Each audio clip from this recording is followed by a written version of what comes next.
Joining us now here on the Hill, California Democratic Congressman Brad Sherman. He is a senior member of both the House Foreign Affairs and Financial Services Committees. Congressman, thanks for being back with you. Always nice to speak with you. Let's start with the news out of the Pentagon today. More troops heading to the Middle East. Do you believe that was the right move by the Commander-in-Chief? I haven't seen the details. Obviously, the number of troops would be very small.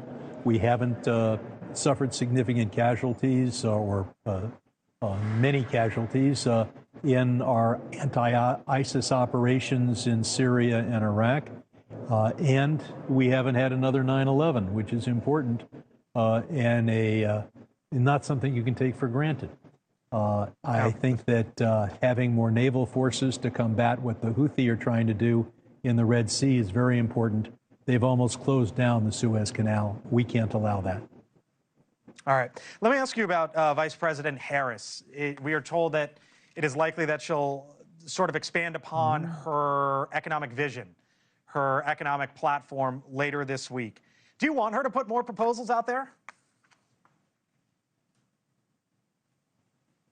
Always good to get new proposals. Always good to know what a new president is going to be doing. We've seen the Biden and Harris economics for the past, but what Americans are going to be voting for is the future. And the idea of increasing the child tax credit is very important, and it is time to appropriately tax giant corporations who saw their tax slashed under the Trump administration. So what's missing? If there's going to be more coming from her down the line, at this point in time, Congressman, what's missing? What does she need to address? If I had her proposal, I wouldn't leak it to you, much as I love you. And if she's going to come up with new proposals, I'm not asking you to. Will not be the first. Yeah, no, I'm not asking you to.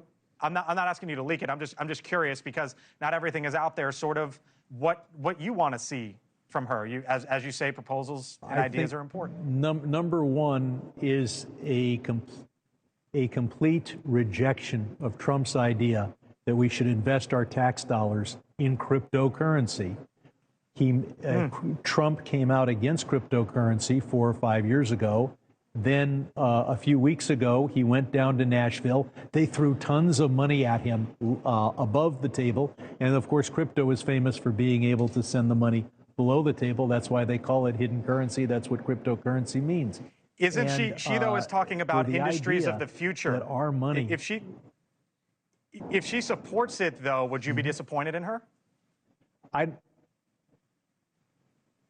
Fentanyl is the industry of the future in the sense that creative people have come up with ways to get people doped up and to cost their lives. And it's a new thing. And I'm particularly proud that our nation is not on the cutting edge of fentanyl production. We're not on the cutting edge of cocaine production. And we should not be on the cutting edge of cryptocurrency. Keep in mind that the crypto advocates say it's a better payment system. Then the Federal Reserve Board started doing some planning to make the dollar a more effective payment system called the digital dollar. And Republicans passed a law preventing that because they don't want a more effective dollar. What they want is a hidden currency that can only that meets the needs of those who want to cheat on their taxes, those who want to evade our sanctions, and of course, drug dealers.